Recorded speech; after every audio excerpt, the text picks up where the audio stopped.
गुरु भक्ति योग।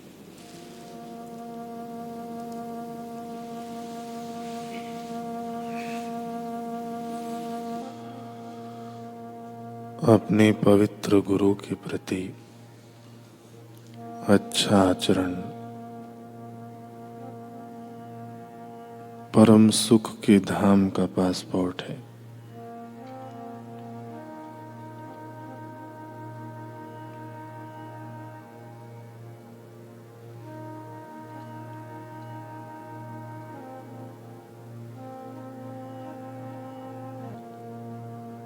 शिष्य जब गुरु की सेवा करता हो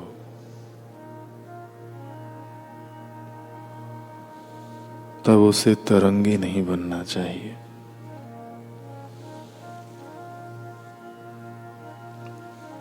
अपने गुरु की सेवा करके प्राप्त किए हुए व्यवहार और ज्ञान की अभिव्यक्ति है आचरण।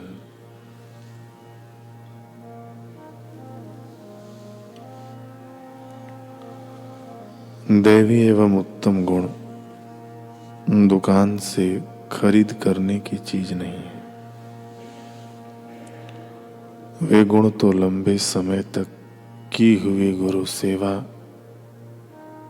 श्रद्धा एवं भक्ति भाव द्वारा ही प्राप्त किए जा सकते हैं।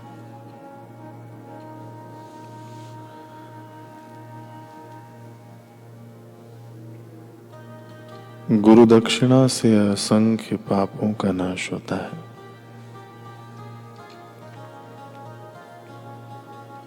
गुरु को दी हुई दक्षिणा हृदय शुद्धि करने वाली महान वस्तु है।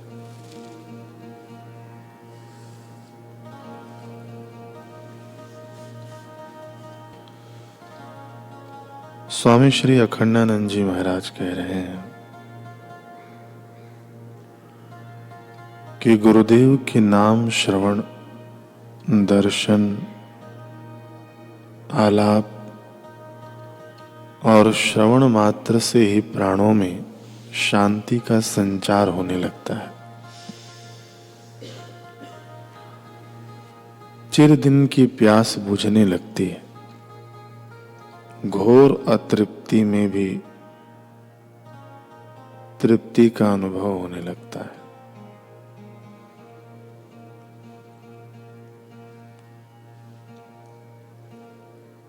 जिनके बिना मनुष्य अंधे की भांति भटक रहा था, उन्हीं के मिलने पर हृदय शीतल न हो जाए, ऐसा नहीं हो सकता। भगवान ही गुरु और गुरु ही भगवान है।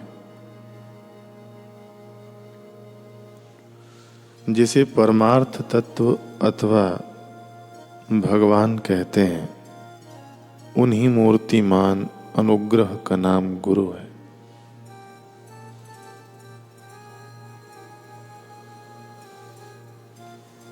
गुरु का दिख पड़ने वाला शरीर स्थूल शरीर नहीं है। दिख पड़ने वाला रूप मनुष्य रूप नहीं है। वह तो विशुद्ध चैतन्य है। भला इस जड़ जगत में विशुद्ध चेतन के अतिरिक्त और ऐसा कौन है जो अज्ञान का पर्दा फाड़कर जीव को उसके स्वरूप की उपलब्धि करा दे?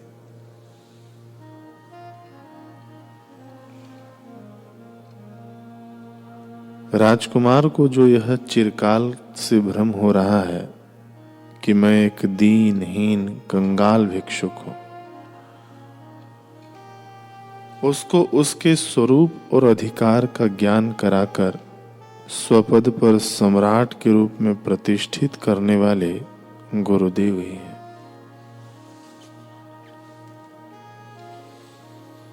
ज्ञान की दृष्टि से परमात्मा, गुरु और शिष्य एक है। इस एकत्व के बोध में ही शिष्य की पूर्णता है।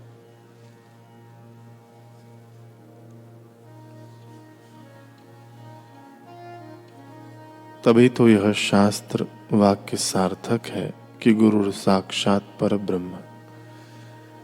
इस रूप में शिष्य उन्हें पकड़ नहीं सकता, वे स्वयं ही शिष्य के सामने प्रकट होकर अपने को पकड़ा देते हैं।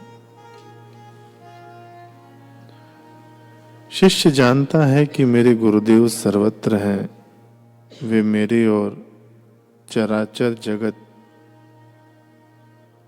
के संपूर्ण रहस्यों को एकमात्र ज्ञाता है, संपूर्ण रहस्यों के एकमात्र ज्ञाता है। वे सर्वशक्तिमान हैं।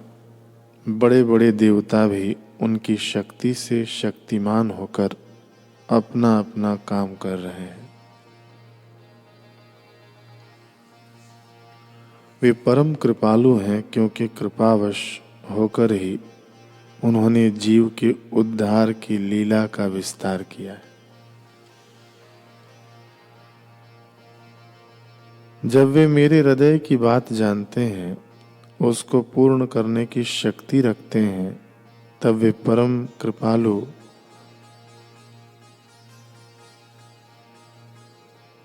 उसे पूर्ण किए बिना रह ही नहीं सकते। यही उनका स्वरूप है।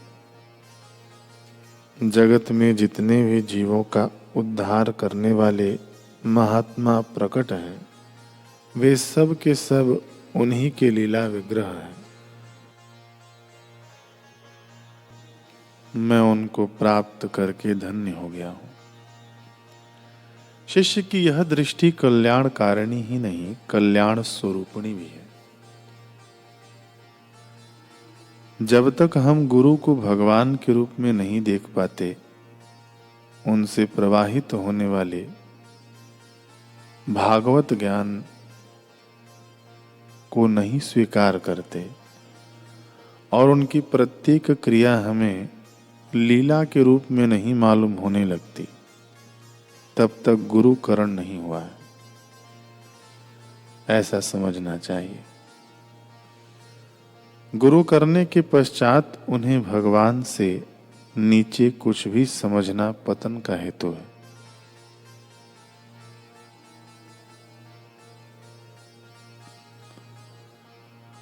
गुरु की शरण और उनके कर कमलों की छत्र छाया पाकर शिष्य धन्य धन्य हो जाता है।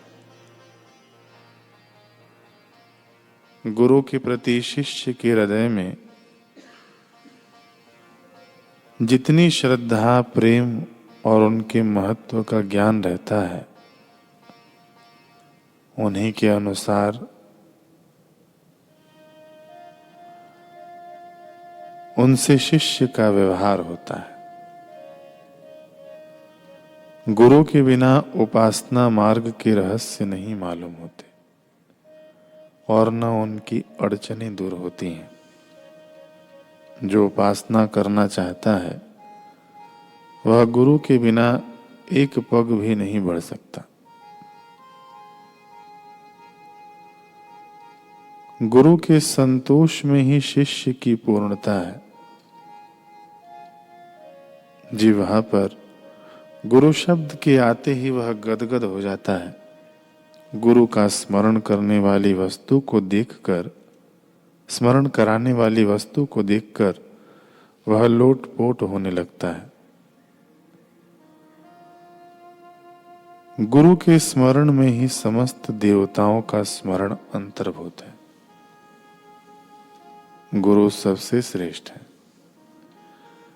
गुरु साक्षात भगवान है। गुरु पूजा ही भगवत पूजा है। गुरु मंत्र और इष्ट देवता ये तीन नहीं एक है।